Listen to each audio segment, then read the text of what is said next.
All right. Thanks for being here at the podcast. I'm tongue-tied because of our guest today, and you'll find out why here eventually. But I am just super excited to help you welcome the wise, the wonderful director of track and field for men and women, which I love that. And we're going to dive into that as well today. From Eastern Michigan University, Miss Sue Parks. Sue, how are you? I'm doing great. Thanks for having me, Mike.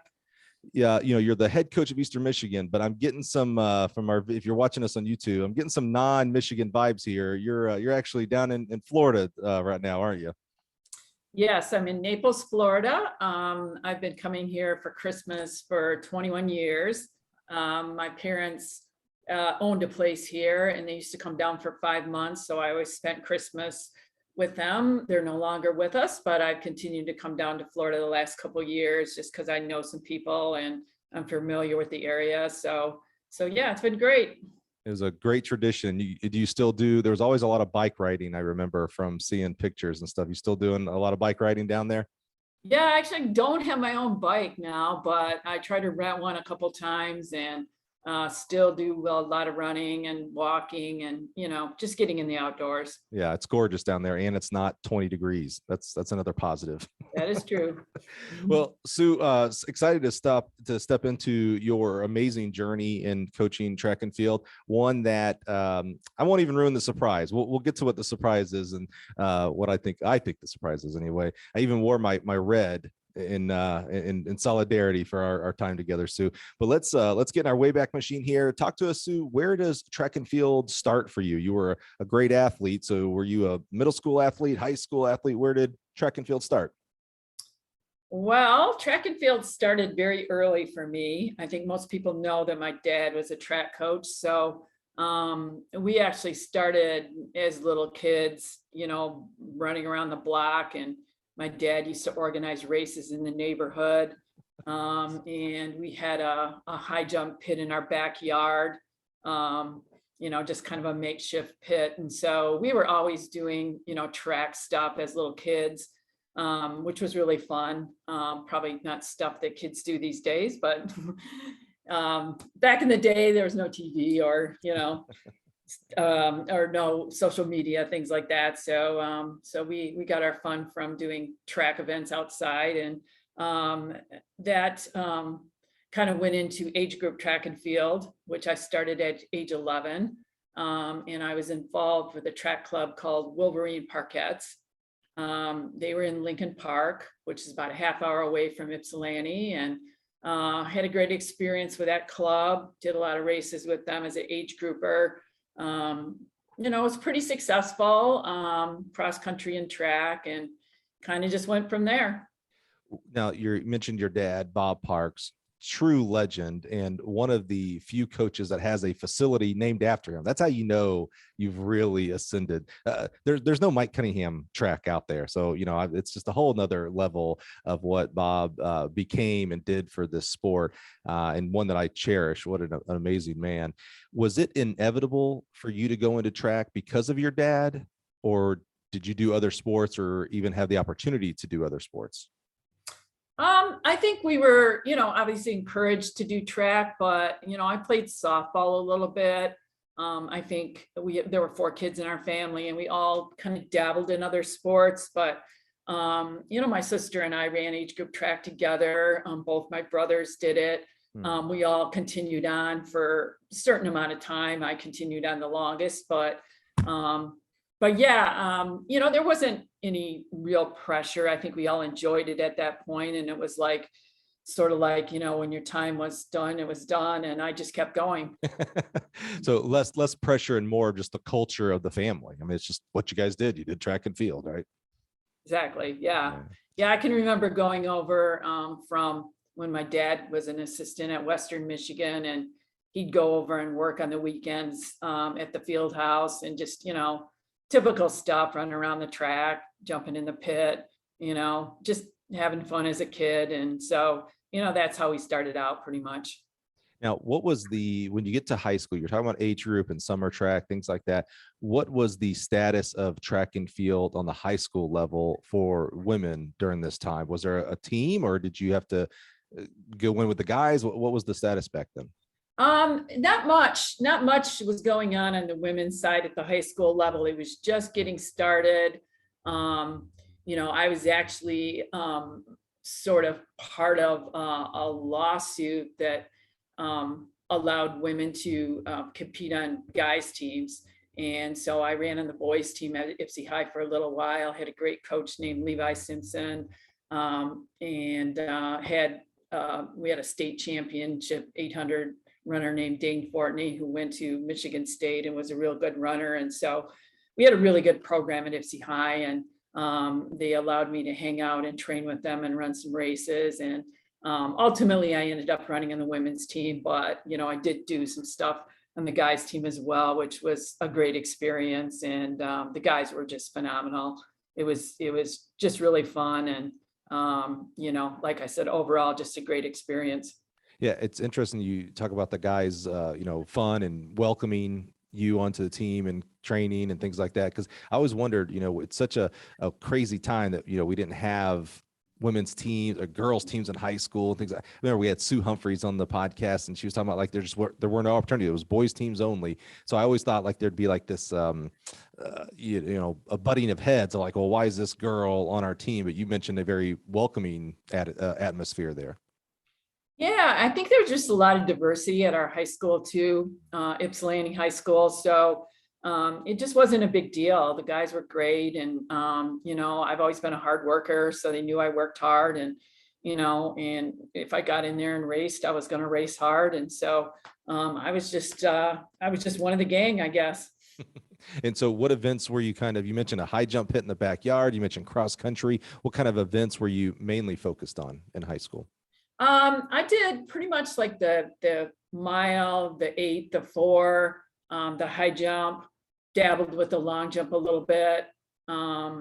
Actually, at one point I ran in the women's state championship, and I ran the 8, the 4, the high jump and long jump. So did a little bit of everything, I guess I would say. I think the 800 was kind of my niche. That was what I was best at in high school, and I ended up moving up later on. But yeah, I did whatever the team needed me for. I remember at one point I ran a leg on the 4x1 on the women's team in high school. I had a little bit of speed. I don't think I was really fast enough to be a relay like that, but I did it. And so start transitioning to college. One, where did you end up going, and why did you choose there? And two, was it always a foregone conclusion for you to go to college? I don't know Dad's a college coach, so maybe it was just automatically like, yeah, you're going to college no matter what. Talk to us about that transition. Yeah, I mean, I was for sure going to go to college, and the options weren't that great as far as getting scholarships at different universities at that point. I think I sort of had a dream of maybe going away, but I was fine with staying at Eastern as well. I think either way would have been fine with me. So I went to Eastern for my first year, and actually spent a year at Michigan State, or spent a semester at Michigan State running. Didn't work out exactly the way I wanted it to, and I ended up going back to Eastern. But yeah, overall, I had a really good experience at Eastern. It was a different day and age. Obviously, we weren't like traveling all around to big meets like the teams do now. But yeah, it was, like I said, it was a good experience, and I just ran a lot of different events. I'm not sure I ever specialized in anything in particular, but I guess as far as a runner, I was sort of like a jack of all trades. I could run anything from 400 all the way up to 5K, and throw some field events in if I wanted to. That 5K high jump double is still miraculous. Was Dad coaching at Eastern? Yeah, he was the men's coach. I had a different coach on the women's side. He kind of helped me a little bit on the side, but yeah, we were separate programs at that point. The women's side was just getting rolling. So So Was yeah, he was just on the men's side. was there, you mentioned going to Michigan State and coming back, was there any weirdness for that? I mean, of course, there are stone throws away from each other, of course, but with dad being the coach there, was there any weirdness of going to a different Michigan school?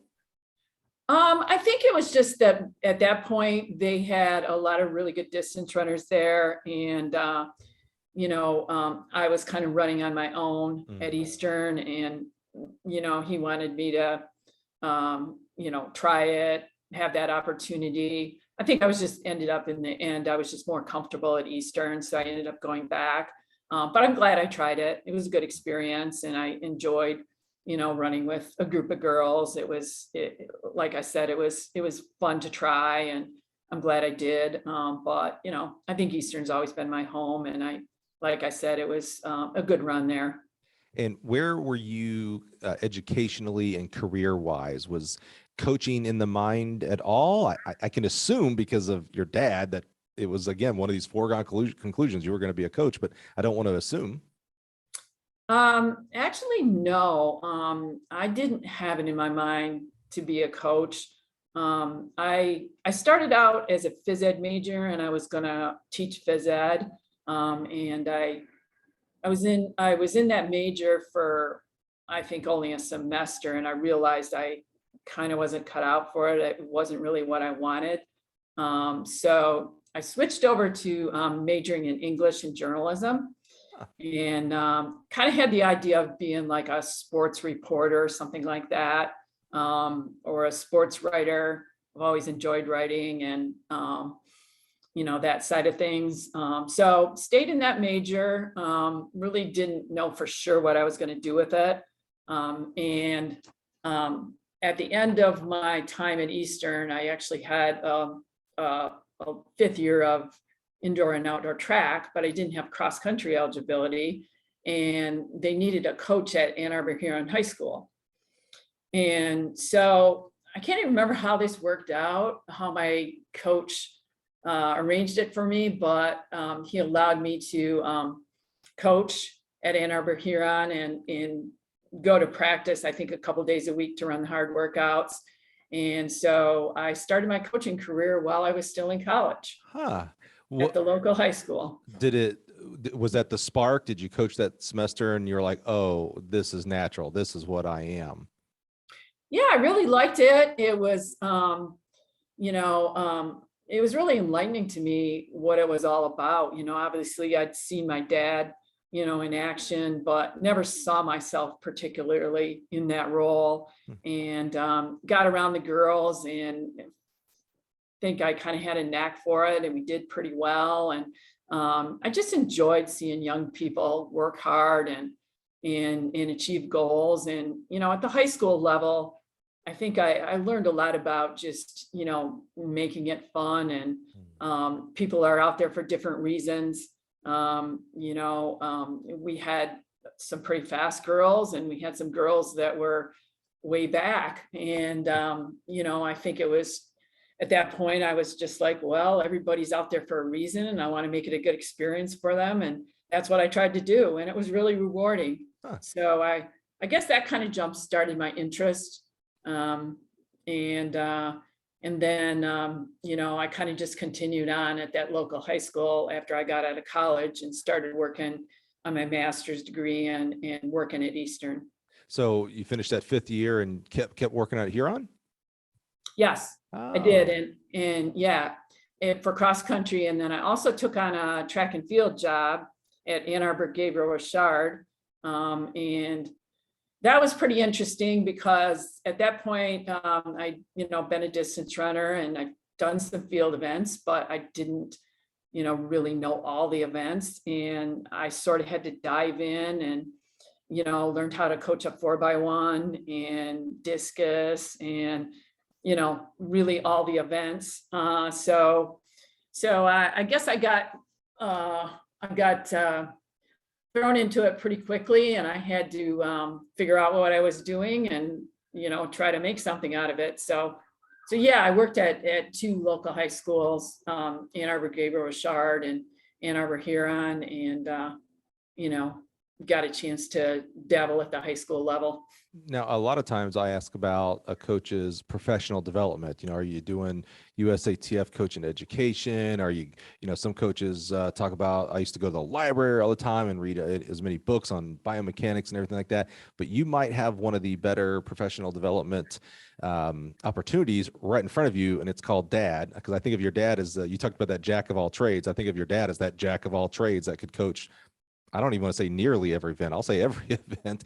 Was there a lot of, as you're trying to learn, these new events and events that you're not as familiar with, are you picking his brain at every opportunity, or did you try to keep a separation of like, that's my dad, I'm daughter, not my mentor for coaching, if you will? No, I definitely leaned on him for information. And if anybody knows anything about my dad, he's not short on words. So if I would say, I need to learn about discus, we've got a pretty good discus thrower. And so, suddenly we'd be out in the field for, 2 hours, and I'd have a whole discus lesson in front of me. And same with, we had a pretty good 4x1. We had some good sprinters, and I'm like, I got to learn how to, coach a 4x1 relay. And we actually, made it to state and ran in the state meet. So, I had to know what I was doing. And so, gave me the lessons on the batons and the steps and, all that kind of stuff. So it was pretty hands-on how I learned. I did do some reading and things like that, but like you said, I learned, I feel like, pretty much from the best. Yeah, for sure. You almost had to be careful what questions and when you asked them, because you knew there were no cursory yes or no's. It was, oh yeah, let's sit down, let's talk about this, let's go to the field. You were going to get a lesson in that event or question that you had. Yeah. I think he was going to make sure I wasn't going to go out there and, look stupid or anything like that, trying to coach an event I didn't know anything about. I love it. I love it. So you coach at Huron, and did you say Gabriel Richard? Is that how you pronounce it? Yes. Yeah. Yeah. Was there a desire to coach college, or were you continuing on the high school level? I don't think I really thought about it too much. I, did pretty well as a high school coach, and I was working at Eastern and plugging away on my master's degree. So I guess I would say I got into college coaching a little bit by accident. All of a sudden, at University of Michigan, they needed an assistant coach. Francie Goodrich had left for Wake Forest, and somebody contacted me, and it's different day and age, obviously, and somehow I got hired for this job. Now, your dad's legacy is larger than we can even handle, to be honest with you. I love him to death. Was he, at this point, I guess the best way to ask this, was he Bob Parks back then? Like when you talk about Michigan and Michigan State, did all the kind of circle up there, did they all know Bob and who he was, or was it still young in his career even? Oh no, he was pretty successful at that point. And so he was, obviously, familiar with all the coaches in state and things like that. And I think he encouraged me to make that step. But I think the good thing about my dad was it was always like, you got to do what you want to do. But what I was trying to get at is, so if Michigan's thinking about, okay, there's the Sue Park, she's coached a couple of some high school teams, but this is Michigan. But with your dad being who he was, there had to be a little bit of like, yeah, but that's Bob's daughter. Mm-hmm. I mean, so she's like got an education coming with her from the get-go. Like she's aged before she's coached so many years because of Bob pouring into her. That's what I was wondering, because he had such a great reputation from other coaches. I wondered if it was even started back then. Yeah, maybe. I think more than anything, how I probably got hired was the timing of it. I think it was a little bit of a last minute thing. The cross country season was getting ready to start, and coaching searches really weren't like they are now. And I was local, and a few people knew me, and somehow it all fell into place that I got hired at Michigan. And it was just I didn't know it at the time, but it was an opportunity of a lifetime that just really set me up on this path that I've been on for 37 years. Well, tell me more about that. Well, just the start in college coaching, obviously, it's nothing I really expected to do or planned on doing. And I sort of just fell into it, and I've stayed in it all these years. Now, I've coached high school and college both, and I know there is definitely a difference. It's the same sport, but it's a different coaching mentality and, of course, resources and maybe even seriousness of athletes as far as, they're there now to, I hate to say a job, but, it's a little bit different on the college level. Did you immediately take to that difference? First of all, did you even see that kind of a difference from where you were coming from the high school to Michigan? And if so, did you take more to that style of coaching?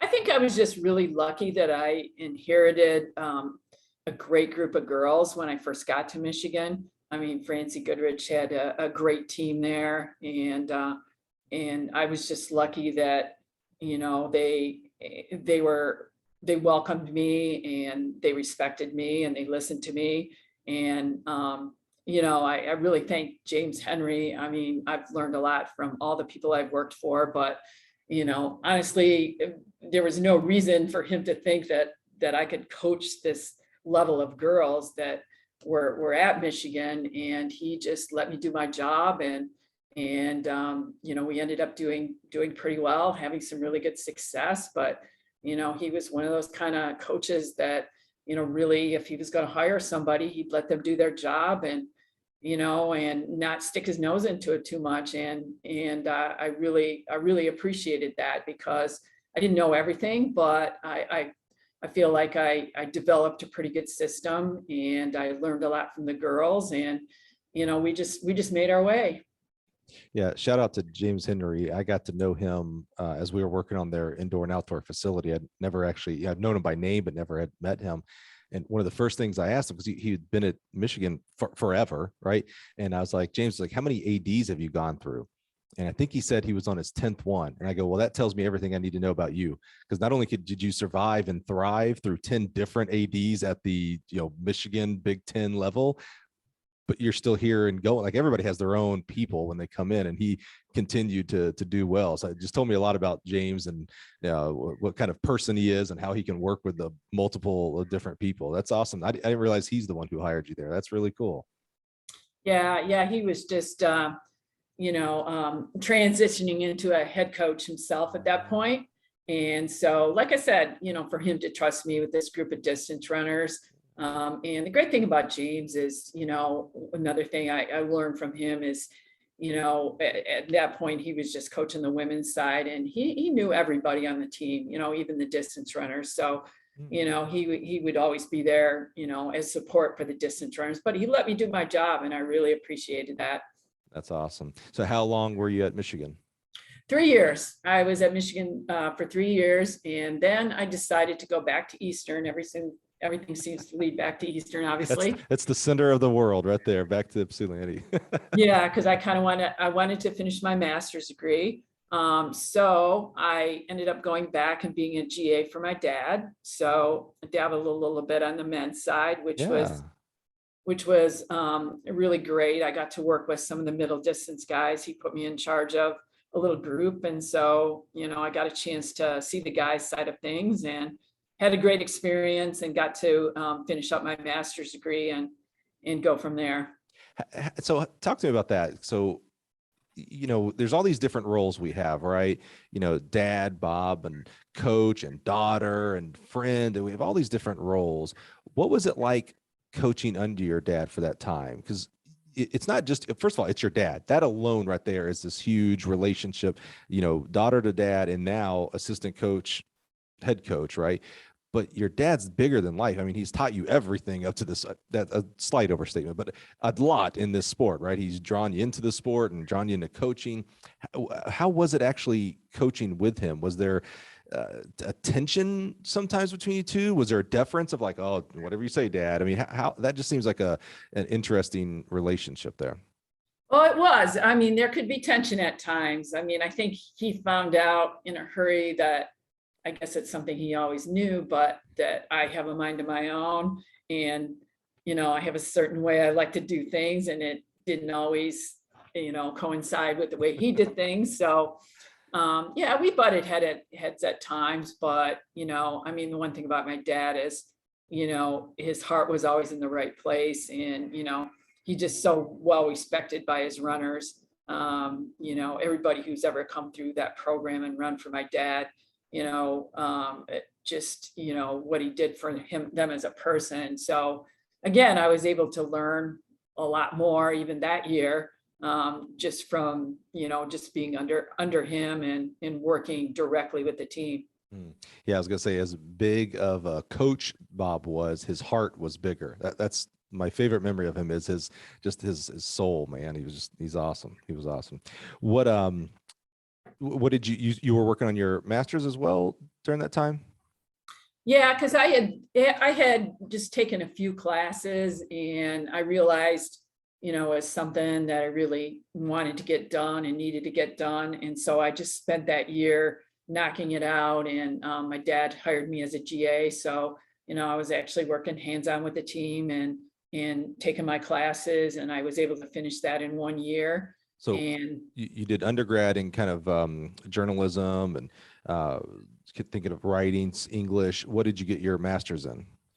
I got my master's in physical education, which probably now would be called exercise science, because, Right. that was, the side of things that I felt like I needed to, pursue if I was going to stay in coaching. So yeah, I finished it up in phys ed, Huh. and, and then I was able to make my next move to Michigan State. So before we get to Michigan State, when you're taking that phys ed, sports science, yeah, it's there are no more phys ed majors, right? It's all exercise science and kines and all these things, right? Right. And you said that was a part you felt like you needed to work on the most. Was that because you are now you're full bore? You're like, I am a college cross country and track and field coach, or was there any thought of any other career or going to the high school, back to the high school level, or were you full on 100 miles per hour into coaching on the college level? I think I was 100% into coaching, and I realized that I wanted to go back and learn the science of things, and just have that master's degree. Mm-hmm. I felt like it was just really important for my future. And so, it was just too difficult to do, just plugging away at classes here and there. So I just decided to go full time for a year and just get it done. And it was a valuable year. So all things old or new again, you go back to Michigan State. Yes, I went back to Michigan State. I was fortunate enough to be hired by Karen Dennis. Oh, yeah, is that another, right? another great mentor. Yeah. Again, just had an amazing experience there. Not only did I work underneath her, but Jim Stincy and Coach Jim Bibbs were on the men's side, and just great people all around. And just like I said, we were trying to build the program at that point, and just felt like we made some really good strides, and just had a great experience with Karen. Like I said, every head coach that I've worked with, I've learned kind of something different from. And I think if you talk to anybody who's worked for me, they could probably see that little piece, that I learned from that person or that person. And the one thing that was great about Karen was she just treated the girls so well. And she was also just the ultimate motivator. I mean, the girls just respected her so much because of how well she treated them, that she'd work them hard, but they were motivated to do it. And so I just kind of learned a lot from her about just treating athletes well, and getting their trust, and she'd push the girls to the brink as far as training and everything, but they performed for her, and they still do. I mean, to this day, obviously. Yeah, I know I'm not supposed to play favorites as the host of the podcast. We're now 100 and probably near 140 coaches when this one's published. But we had Karen Dennis on the podcast in season 2, I think, season 1 or season 2, and she was awesome. I mean, first of all, I knew she was awesome because I've known her for several years now, but her story, and she talked in depth about Michigan State and what they were getting started there. And I think, if I remember correctly, she was the first women's head coach, and they were just starting the program up. And some of the professors that had poured into her for that position, that was a pretty special time, if I remember correct, from how she was describing it. You guys were really kind of ground floor moving up there at Michigan State. Yeah, and still even both Michigan and Michigan State, I mean, things were, way different then than they are now. It was just getting rolling on the women's side. Things were just building but obviously Karen's a huge pioneer as far as female coaches. And, like I said, I mean, as far as a mentor, I really felt like I learned a lot from Karen. Yeah, definitely. I could see why, because like I said, she's one of those where I was blown away at the end. She was, her story is amazing. Her humbleness during the podcast. I mean, she went to UNLV after Michigan State, and we're talking about her transitioning from UNLV to Ohio State. And I was like, oh, so why'd you leave UNLV? Things were going real well. And she just point blank, she said, you know what? I got fired. I was like, oh, like you didn't have to say that, but her openness, man. And I could see why, like when you talk about pushing the girls to the brink, but then, they're all in though.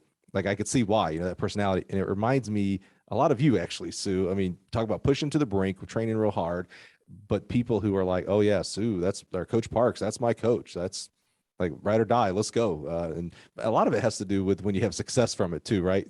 There's a lot of success in your path as well with that. That's for sure. What do you remember the most of your time there at Michigan State before you moved on?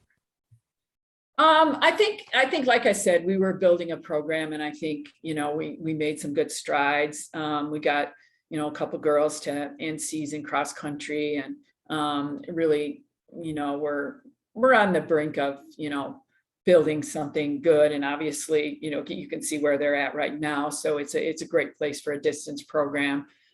So I think we build a really good foundation. I didn't end up staying long enough to kind of see it through to where I would have liked to, but yeah, I think, and Karen had some good sprinters on the sprint side. And, I think we were getting things going at that point. Now, every coach at this point in their career has their system. Now, that doesn't mean it's rigid and it doesn't, maybe change from, or not necessarily change from year to year, but have influences from year to year, depending on where you're at, what kids are on your team, et cetera. At this point in your career at Michigan State, do you feel like you have your system going, or are you still, I'm going to call it extremely moldable in regards to like, you're still taking a lot of input on how to best run a program of the stature of Michigan State? I felt like I had my system, but, I feel like, I'm always learning, even to this day. I feel like you always got to tweak your system, and you always got to tailor it towards the group you're working with. I think that's, if I've done one thing well in my career, I think that's been it, is that, have a system, and I feel like it works, but every group is different.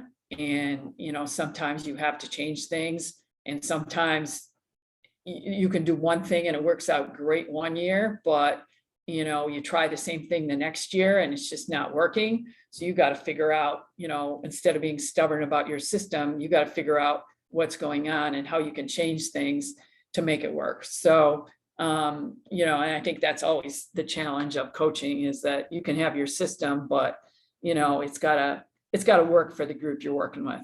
Yeah, tweak is the right word. You helped me there. Yeah, not change the system, but there's got to be tweaks, right? So you got to have your base core beliefs. But if in cross country world, if you have more 8:15, and we don't talk X's and O's here, Sue, by the way, so we're not going to get into training. And by the way, you'd be talking distance training with me, so that'd be futile to say the least. But if you have more, mid distance 8:15 team members for your cross country, well, that's probably going to be trained differently than if you have more 10K type runners on your team. I'm assuming, as the sprints guy here, right? I assume you would be tweaking there on what you do.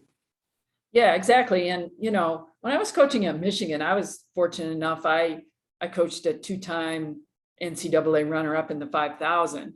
So, you know, when I went to Michigan State, it was more of a developmental team at that point. So, you know, I couldn't coach the girls at Michigan State the same way I coached a girl that ran 15:43 in the 5,000, which how many people are fortunate enough to coach somebody like that? Right. Yeah. Right when they're starting out in college coaching. Well, that was me, but Yeah. you Hey, know, talk about that a little bit. So, 15:43, that's a special time. Even today, in today's crazy track world, by the way, people are running out of their mind. It's unbelievable. But coaching someone of that level that early, was that intimidating? Or now I know you well enough, I feel like this is, so I don't want to lead you, but or were you like more of like chomping at the bit, like, oh, okay, give me an athlete that I can throw conceivably a lot of things at? But that seems way fast early in your career that you don't like, oh gosh, don't break this kid. actually it was just really motivating. You know, it was just like, wow, this is just really cool, that we were able to do something like this. And so I think it just really jump started me for being hungry for more. Were there times, because special athletes can do some really special things at practice, things that kind of your jaw drops a little bit. You're like, oh my goodness, I didn't know she'd be able to do that. Were there times that she did a workout that you thought you had scheduled out for X, Y, and Z, and she just blew the doors out and you were just left there just like, holy cow, so this is what a good 5K person looks like? Oh yeah, for sure. I mean, I think everybody's heard about the famous Michigan workout that, the Ron Warhurst kind of formulated. And, this particular runner, Sue Schroeder, when she'd go through the Michigan workout, it'd be like, you'd be just like, whoa, this is something else. So yeah, I mean, I would have to say I was really fortunate that I had that experience early on in my career. But, I didn't feel like it was intimidating. It would just, more than anything, made me hungry for more. Yeah, that's awesome. So how long at Michigan State, and where did we go next? 2 years at Michigan State. And it was like I said, a good 2 years. I feel like we did some good building. And then, I ended up leaving for University of Arizona under Coach Dave Murray.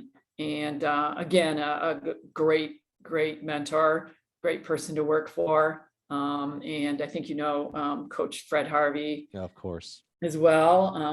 A great friend of mine, and just really helped me along the way in my transition there. So yeah, 4 years at Arizona, and again, learned a lot from Dave Murray. I think back in the day, I'm not sure if very many people had itineraries. I think now everybody does, but that was where I first learned about an itinerary. Like for a meet, like, okay, we're for a gonna meet. bus is 8 o'clock, and is that right? Yep. Wait, so what did you guys do? You just like, hey, show up in the morning, we're going to leave and go to this track meet? What did you do before itineraries? I think everybody was kind of like, you never had to have a bus itinerary. A lot of times we were driving vans anyway, as you know, back in the day. Oh, and, yeah.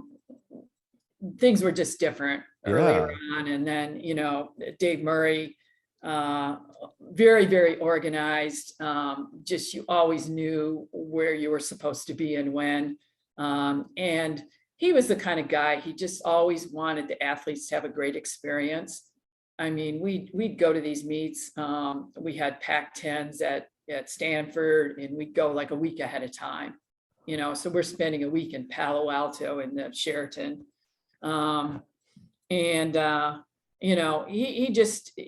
He really cared about the kids, and he wanted them to have a great experience, and he was very organized on the trips. And it was just something I wanted to take into my coaching. It was like, wow, this is really good that, everybody, knows where they're supposed to be when, and, things are very organized. So in this time frame, the world, America, is not as flat as it is today. Meaning, like right now, I could get on my phone and I could find out the temperature in Tempe, Arizona, in half a second, right? You had to work to get the temperature in Phoenix, Arizona, from Michigan, right? I can tweet someone in California like right now, you used to have to do like this long distance phone call that cost you many pennies a minute, right? What was it like? This is kind of your first time outside of Michigan for any extended time. What was it like moving to Arizona? Were there reservations? I mean, dad's such a big part of life, and Michigan's a big part of life. Now you're 1,000 miles away. Yeah, it was different. I remember driving out there and, seeing the cactuses and, it's like, wow, What am I doing?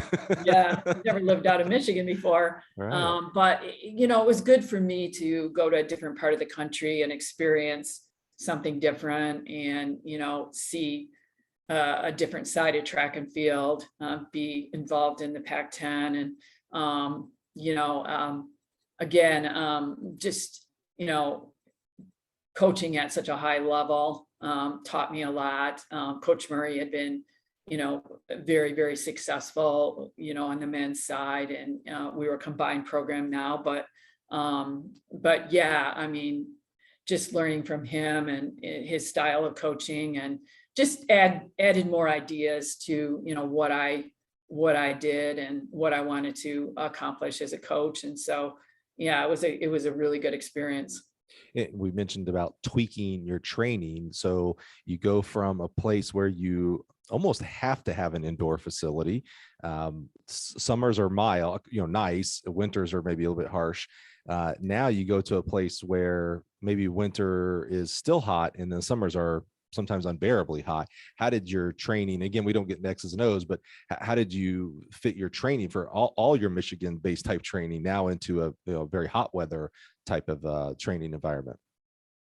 Yeah, well, big difference was you had to do a lot in the mornings, early in the mornings. And sometimes we would do workouts, right, at the end of the day, right. We'd get an hour and a half in before, it got dark, but definitely some early mornings. And just a completely different climate. You'd get to the spring and, by April, you'd have your first 90-degree day. So, just kind of a different thing. And the one thing that was completely different for me is I was used to always having like a huge indoor season.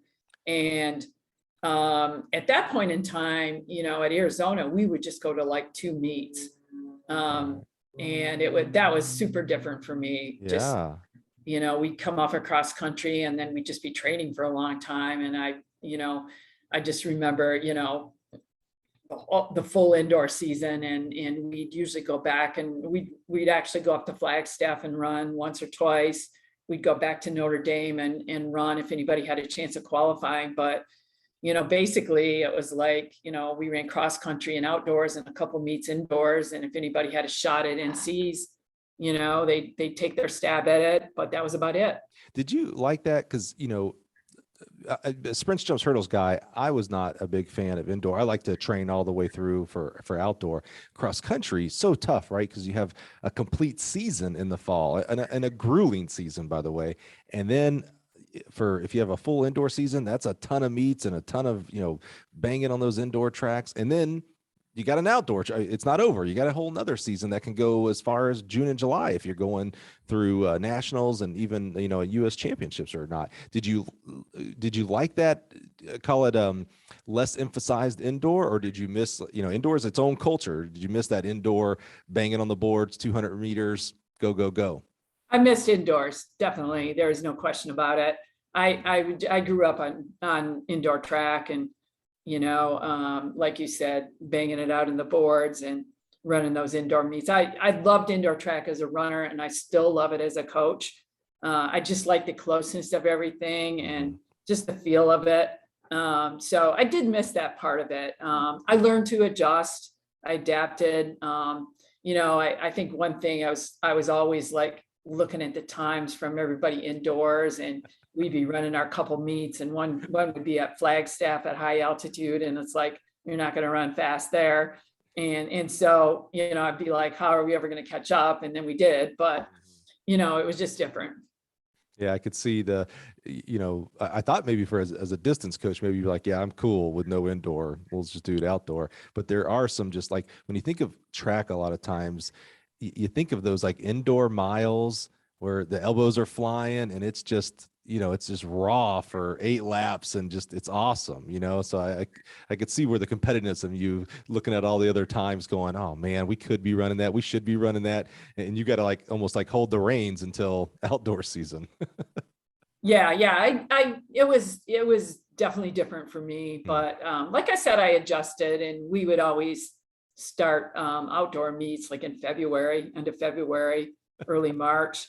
So it wasn't too long of a wait, but it was something I definitely missed, and I was glad to get back to it at a certain point. It was good to learn the other side of things, and I know these days most of the schools out west run a whole lot more indoors than they did back then. So yeah, it's definitely different now. evolved. It's definitely evolved. Absolutely. Yeah.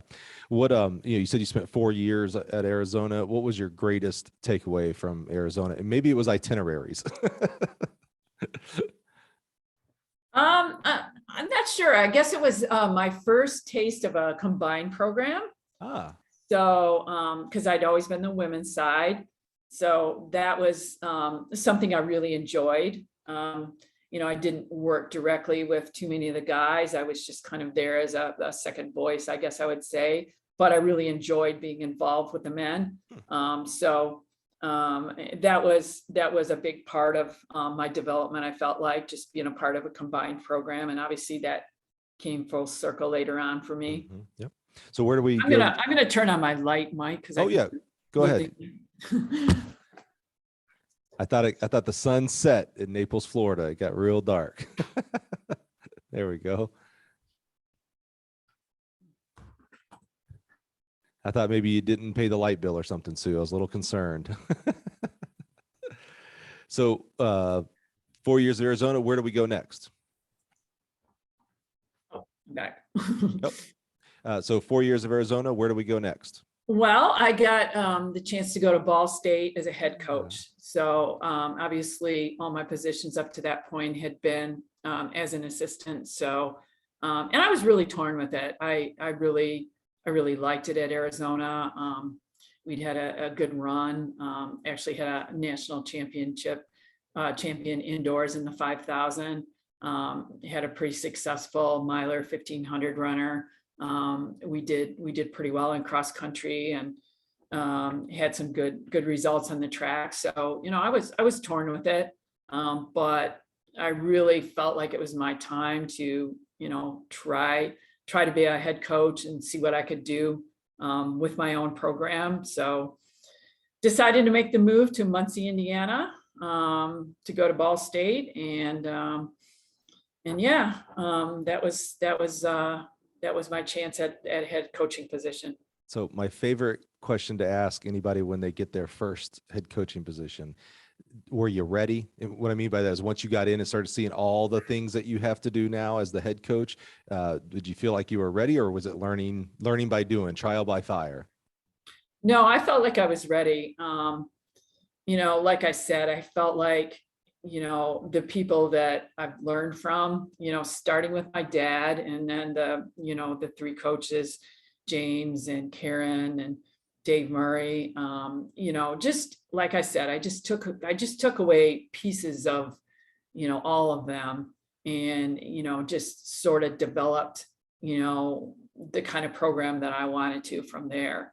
And, I think as an assistant, that's what you can do is like, learn from those people and then develop your own system. And I felt ready to do that.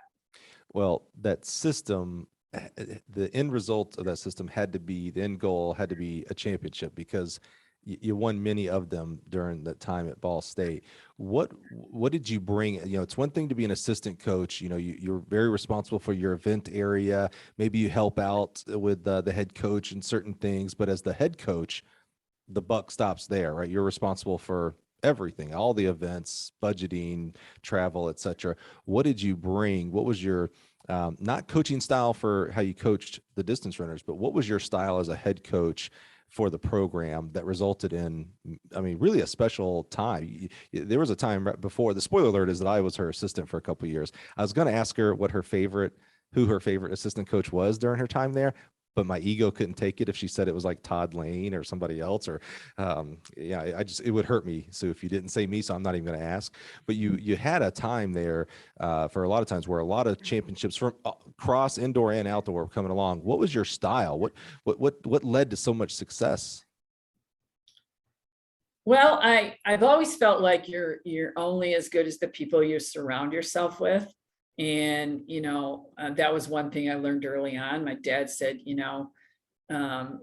make sure you hire good assistants and, be sure to mentor them.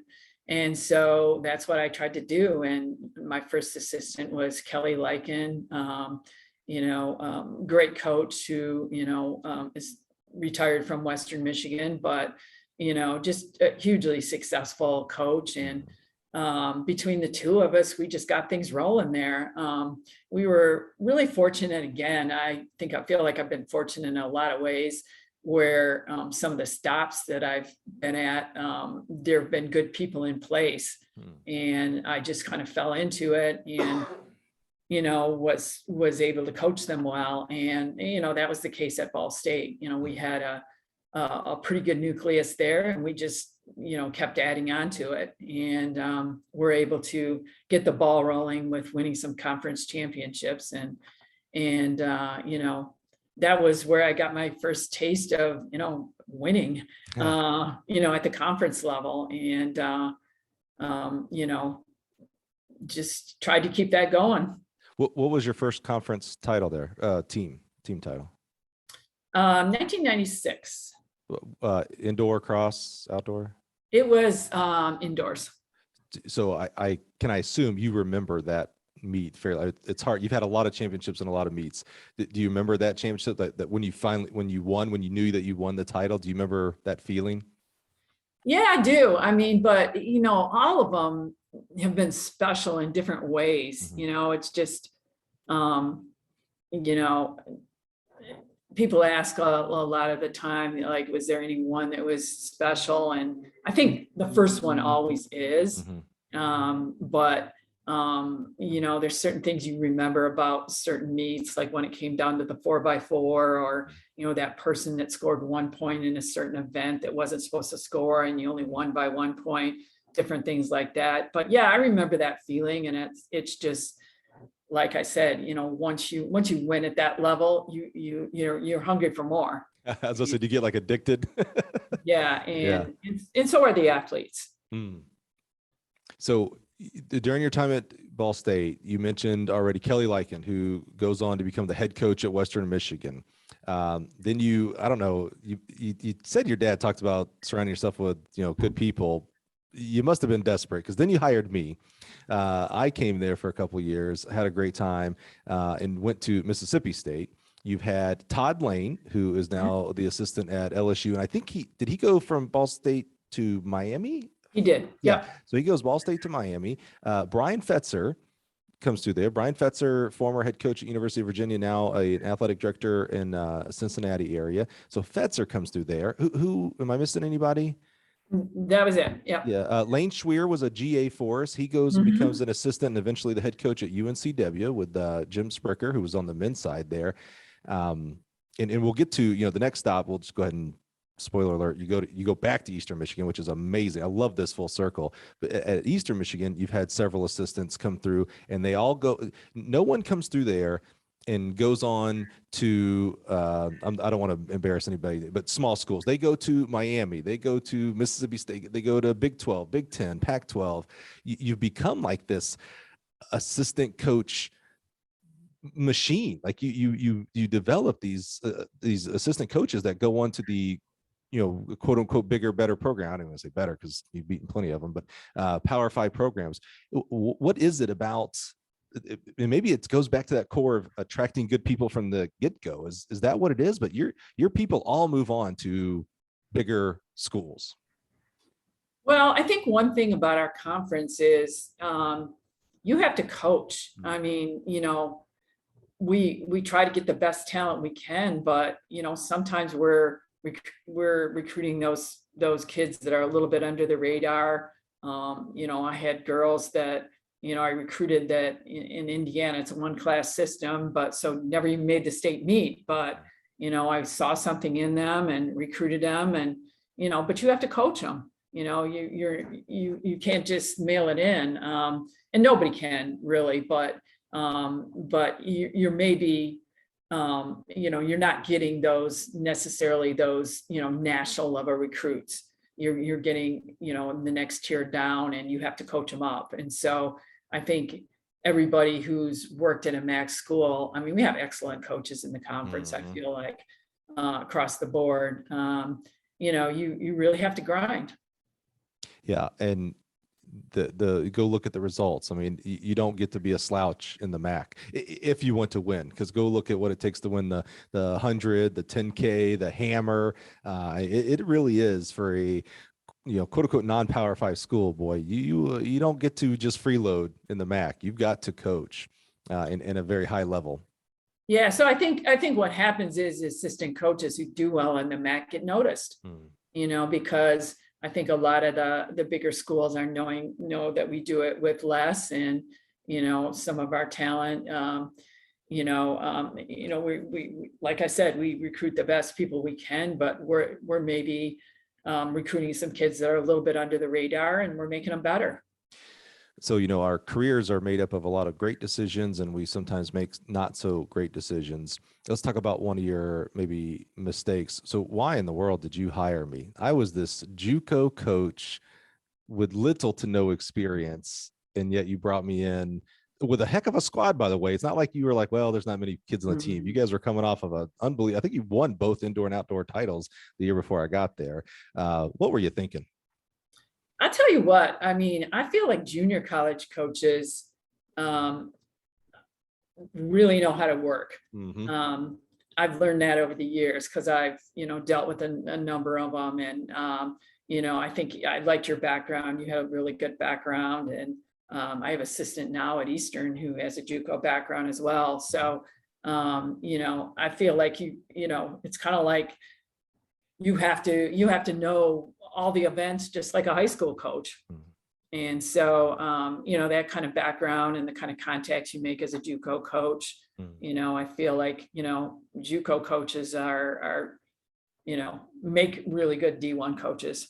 Hey, that's a great lesson for you all out there that think you want to jump straight to Division I coaching, that don't sleep on JUCO. I agree 100%. I am so, like, I look back, at my career here at Gill and then my career coaching, and I'm really thankful that I did. It was only a year, but I'm really thankful I did a year of JUCO coaching in Kansas, of all places. You meet great people. You have to make contacts. You're always recruiting and always getting your kids recruited. I think it's such a unique aspect of it. And again, part of that, when we talked about coaching the MAC, you got to coach. Go look at the NJCAA results. You're not sneaking anybody in there. You're going to have to coach and coach them up. So, well, I'm super thankful that you took a chance on me, and I loved my time at Muncie, India. I loved it so much. I bought a house. I thought this was the place, but my ego was all about getting to the SEC. And I still remember when I got the official word that I was going to be hired at Mississippi State. When I told you were so, like, I was really scared, to be honest with you, Sue. Because you were going, it's never, it was in the summer. I don't know if it was late in the summer or not, but it was in the summer. So it's always a terrible time, because now you got a hole to fill. You've got to hire someone else. So I thought you'd be angry at me. You were so, like, I feel like you were genuinely happy for me, because you knew how much I wanted to get to the SEC. I mean, that was not a secret. And so when I told you about, going to Al Schmidt and the Bulldogs, you were like, I genuinely felt like you were happy for me, which had to be hard, because you're like, well, crap, now I got to hire someone real quick, because we got to get going. So just always thankful for your attitude with me. It really did teach me a lot and taught me a lot about like when I went to Mississippi State, how to interact with other people in a different and better way. So I'm just this is why it was important for me to have you on the podcast. This is my way of just saying thank you. I don't know if I've ever actually said thank you to you. And what you did for me coming out of JUCO, and nobody, I ain't coach nobody. You took a chance on me, and it helped me in my career. And I'm just so grateful for that. So I really am. Well, I appreciate the kind words, but, I feel that, if any assistance, I mean, it's always hard when somebody leaves, but, if they're, improving themselves or getting to where they want to go. I mean, I don't know any coach that would really want to hold somebody back. And so, it's always difficult when somebody leaves, but I'm always happy for them. Well, I felt real terrible because you got stuck with Brian Fetzer after me. So I don't know. I don't know if Fetzer listens, but he knows I love him. So, so how many years total were you at Ball State? I was there 12. 12 years. And then the opportunity comes up for you to take over the women's side, I believe, right? At Eastern Michigan, your alma mater. Mm-hmm. That had to be pretty special. Yeah, but I have to say, I was torn with it. We had a good thing going at Ball State, and we were kind of riding a high. We finally won a cross country title and made it to NCAA's in cross country, which is, a really, really great memory for me, just because I just remember that one maybe more than anyone, because again, it was a first, and, it was one that just kind of seemed so impossible at the beginning. We were able to pull it off, and so it was hard to leave. I liked it there. I liked the people I worked with. It was, how it was with everybody in one building at Ball State. It was kind of like a family. And yes. So, Eastern recruited me to come there, and I went and visited, and, my parents were getting a little older, and my whole family was up there besides my brother who lives in Florida. And I just felt like it was the right time. And I know you can always do more, but I felt like I had done what I wanted to do at Ball State. There were more championships we could have won, but we had a national champion in the 200, made NCAA's in cross country, won a bunch of championships, 8 to be exact.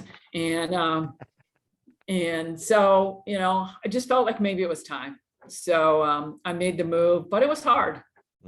Well, I meant to mention what my time at Ball State, one of my favorite memories, actually 2 of my favorite memories. One is that regional cross country championship when we're waiting for the scores. It was what, I don't know if it still is, maybe you can tell me, but that Midwest cross country regional was the toughest region out of all of them. So you get 2 automatic teams, and I think we were 6th, and we got an at-large. That's how tough the region was. But I remember as we were watching for the team result, because we knew we had to be, maybe it was 5th, we had to be somewhere like the top 5. And when it finally hit the board, I just remember I still remember you just the hand in the air, and it was like, we did it. We freaking made it to NCAA. So even I, as the sprints jumps guy, it was so fun. It was just so exciting to see a goal, and the kids we had were awesome. I mean, what a great Sarah and Jill and Nicole. Exactly. And I mean, just who was our steeple chaser? Oh gosh.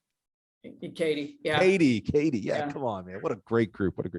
That was one of my favorite memories. My second favorite memory is always when your dad would come to visit, and he would come over to my office.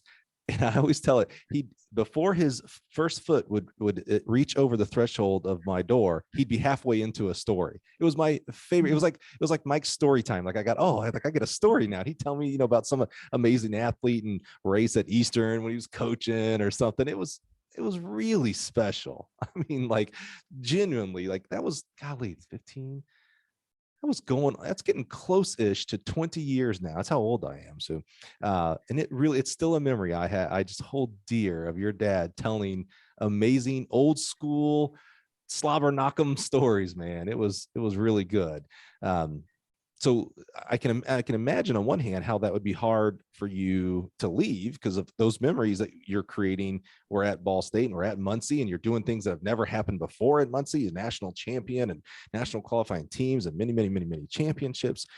But the draw to home is always tough, is always strong. I talked about Michigan and Ypsilanti specifically, kind of the center of your world. Well, the center of your world's calling you back, and as the head coach, not because you have to go back, but you get to go back and really change the culture there. Yeah, and like I said, it was a tough decision, but it felt like the timing was right, and I got back there and, it was actually an opportunity I never thought I would have there. Bob Maybar, the longtime coach there, was hugely successful, and he just ended up leaving kind of suddenly. And like I said, they recruited me to come there. And but I have to say, when I got there, the program was in a little bit of shambles.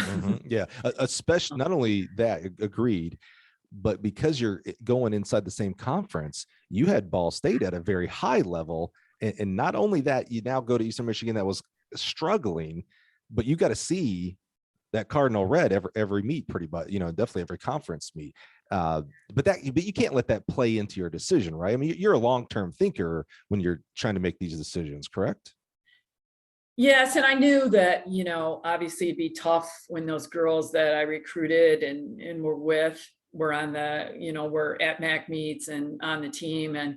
But I knew that would be, over with in 4 or 5 years, right, when they all graduated. And, so like you said, it was a short period of time. It was difficult at the time, though. I mean, going to another school in the same conference, I'm sure any coach who's gone through that, it has to be hard, because I know it's hard for me. yeah. But again, you're right. They were at a pretty high level, and the program at Eastern, to be honest, we were not very good. We were just really down at the point I got there. They had gotten second in outdoor MAC the year before, but a number of girls graduated, and for various reasons, the same, people just weren't there. And so we had to build from the ground up.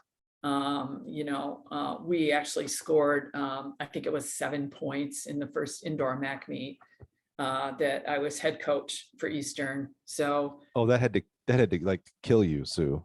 7 yeah, points.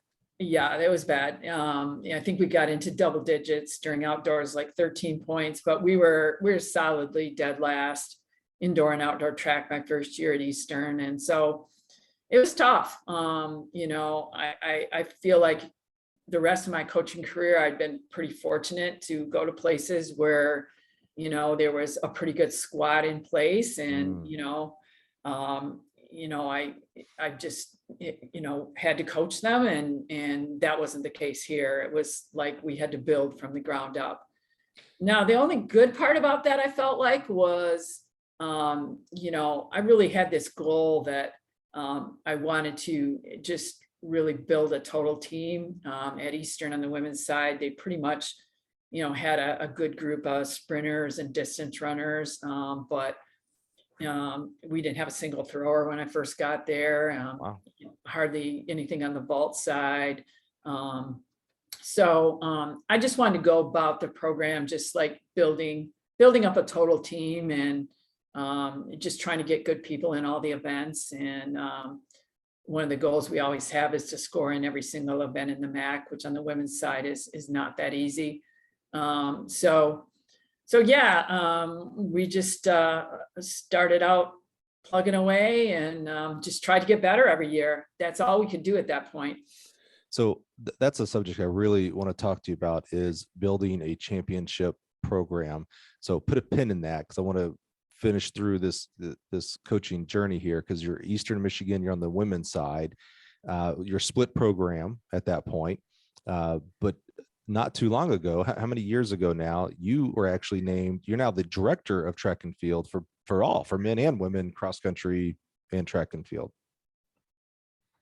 Yeah, I mean, I got hired as director in October of 2020. So prior to that, we were separate programs, and Eastern had always been that way. So John Goodrich retired just before the season in 2020. And, I think Eastern spent a little time deciding what they wanted to do, and they decided, they were going to combine. And I was fortunate enough that they trusted me to take over the program. So yeah, now I'm director of both, and still trying to get our system down, I would say, with COVID and everything, but it's been a really enjoyable experience so far. I really like being involved with the guys, and we've got a great staff in place, but but yeah, it's definitely been a journey to get from year one at Eastern to where I am now. And how many team titles have you won since your time at Eastern? We have won. I put you on the spot there. Sorry. You did put me on the spot. 14. And you had how many from Ball State? Eight, was it? 8, yeah. So in your time as a MAC coach, 22, did I do my math right there? 14, no, 24. Yep. Yeah. All right. 20 plus, a lot, a whole bunch. Come on now, of conference championship teams, team titles. I love the paradox that you have. And what I mean by that is you are known as a distance coach, but you win these team titles. These are 20 plus cross country only titles. These are indoor titles, outdoor titles. You are maybe pigeonholed into being a women's coach, and yet you're the director of men and women. For coaches that are listening, and they're like, I mean, you obviously know how to win championships, Sue, and that's a super hard thing to do. Winning is hard. Let's just put that out there. There's not a single conference title won on any division that was quote unquote easy. I remember Robert Johnson, when Oregon won indoor nationals by like 20, 30 points. And I went up to him and I was like, so everybody's going to think this was easy because you won by a landslide. I was like, but it wasn't easy, was it? He's like, oh God, no, because this had to go right and this had to go right. It's hard to win, and you've done it 20 plus times. As coaches that are listening now, and they're like, they crave, they're addicted. They don't even have that taste yet. They want a team title. What advice can you give? What are the things that you do differently that is enabling these championships to be won seemingly easily? And we know that's not the truth. It's never easy. I think it kind of goes back to what I said before is, one thing my dad taught me was to surround myself with good people. I've never been afraid to hire really good assistants and let them do their jobs. And like I said, that was one thing that I was really fortunate enough to be able to do myself in my very first coaching job at Michigan under James Henry. Like I said, there was no reason that he would think that I would be able to coach this level of athlete, and he let me do my job. And so I always try to hire really good assistants. I'm not intimidated by that. And I try to just stay out of their way.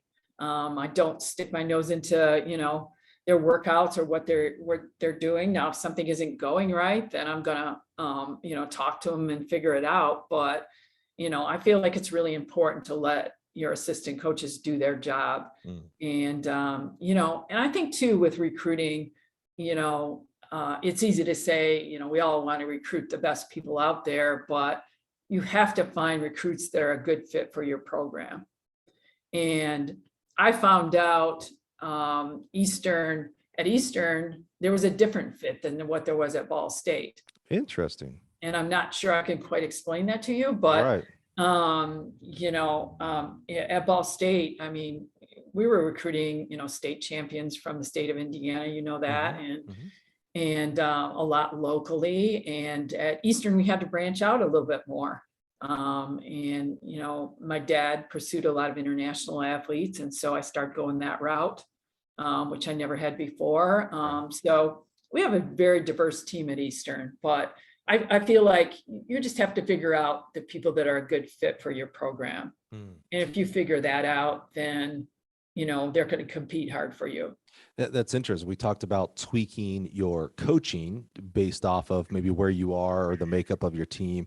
You're using that same philosophy for building the program, that what you were doing at Eastern Michigan on the women's side. You had just done call it 100 miles, I'm exaggerating a little bit, 100 miles south down in Muncie, Indiana, but you had to do it differently, even though same conference, same, on the women's side, same goal. You had to tweak it and what you were doing and the type of kids that you were bringing in. Yeah, exactly. I mean, I feel like people buy into, a certain place, a certain coach or whatever, and you have to figure out the people that are going to buy into you and your program in your school.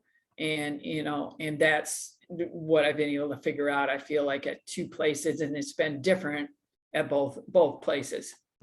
Interesting. And another thing you said earlier, I wanted to get your take on.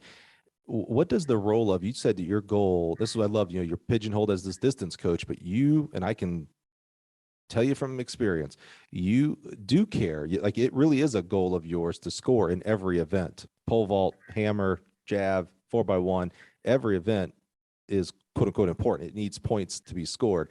What is the role, like, and you still win cross country titles, by the way. So how do you manage that, with the limited scholarship allotment that you have, the different, I'm gonna call it egos involved, meaning, I was your sprints and jumps coach and I wanted all of the sprints and I wanted all the scholarships, but we had to have throwers and distance. What role is that attitude of every event needs to score having championships? Well, I think as a whole, we have a staff that's just bought into, like, we want to recruit the best people we can for the program, and we're not going to necessarily say that they have to be a distance runner or a sprinter, or if we have a chance at getting a really good person in an event that we may already have a couple good people, we're going to get that person. Just recruiting the best possible athletes. But, I think for me, I just, I love track and field, and I really like track meets. And, if I'm coaching a team, I want to see my athletes compete. And so, I greatly respect, all the programs that, their focus is cross country, or their focus is sprints, or their focus is field. But I'm just a little bit different. I want to go to the meet and see people wearing the E in all different events. I want to watch the throwers. I want to watch the high jumpers. I want to watch the sprinters, the distance runners. I kind of want it all. And it's a hard thing to do. Right. Yeah. But, plenty of teams have been successful doing it. And, we like trying to do well in all three seasons. And it's very hard to do. I feel like the coaching staff has been good about, yes, everybody wants their fair share of scholarships, but everybody, I think, has been good about giving up something if they had to, in order for the total program to do well. And you're now overseeing the men as well, and not fair because you took over in fall of 20, right? Fall of 20, is that right? Yes. So COVID year and all this, we've not had a normal year yet. I'm afraid that we're not going to have a normal year this year either. But what are you finding challenging on the men's side compared to the women? And I'm thinking more directly of the number of scholarships that you have compared to the women. So do you find it tougher on the men's side to have that varietal mission for the team, or is it even too early in your directorship to be able to know what the challenges are yet with COVID and everything going on? Yeah, it's a little bit early to say for sure, but I would have to say, in some ways, the scholarship situation on the guys' side, recruiting wise, I mean, there's less programs. In some ways, it can be a little bit easier because there's so many more women's programs and so much more scholarship money. Everybody's trying to get the same, few people. But yeah, I mean, the amount of scholarships is challenging. It's like, it goes back to what you said, every coach wants their area to be strong, and there's only so much money to go around, and you're trying to field the whole team. So it's definitely a different ball game.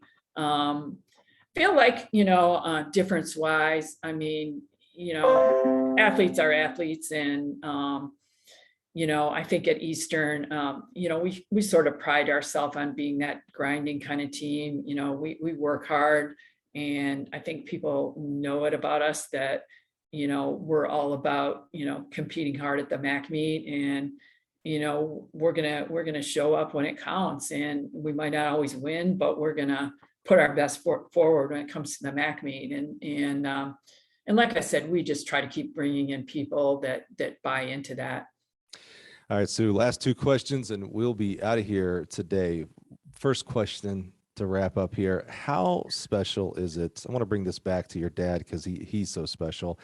How special is it to be coaching at a facility named after your dad? I mean, is that kind of cool to look up and see your dad's name and just know that he's kind of always there with you? Yeah, it's really special.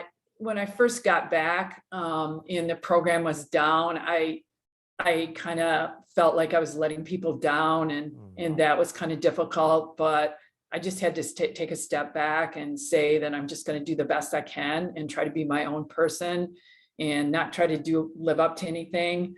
And, I know he was really proud of what I did when we first won a championship, in 2011. We went from last to first in basically 5 years. And so, it was a really hard thing to do. And I know he was really proud of that and some of the success we had after that. He got a chance to live his final days seeing us win a men's championship with me as head coach. So, his health was really failing going into the MAC meet last year indoors in 2021. And,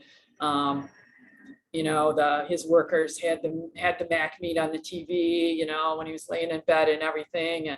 And I got a chance to get out to see him, Sunday after the meet. And, he only lived a few more days after that. But, I think the workers were like, he was hanging on for that championship. Yeah. Oh, that's so cool, Sue. So yeah, Golly. that part of it is special. Oh, that's awesome. Well, you're the assistant coach maker, the assistant coach queen out there. I wanted to give you an opportunity. You do have an awesome staff there. To take us out here, shout us out your assistant coaches. Tell us who you got on the mission with you to win another title.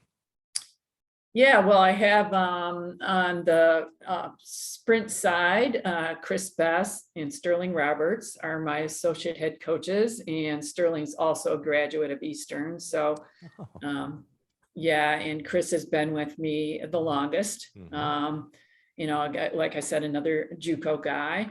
And then we have Evan Brusich, who just got here a couple years ago and doing a great job so far. Then we have on the distance side, Mark Rinker, who just got here a year ago, but doing great things for the program so far on the men's distance side. Just got his first conference title in cross country. And then our newest addition to the staff on the throw side is Nick Green. And he was at Grand Canyon previously, but an Ohio guy. And so he's taken over the tradition of the throws group. So great staff, and excited about what we can accomplish this year. Well, I can speak directly to that. And Chris knows, because he's been around for a long time now with you. If you will just follow the plan, you're going to leave with many, many rings before you leave Eastern Michigan on your staff, man. That's so awesome. Sue, thanks for being here. We've planned this for a while, actually. This is special to me for two main reasons. One is I thought and think of the world of your dad. I mean, I don't know that he gets his druthers, I think is the right word, maybe. I don't know that people recognize what he did for the sport of track and field while he was doing it, because he was at quote unquote Eastern Michigan.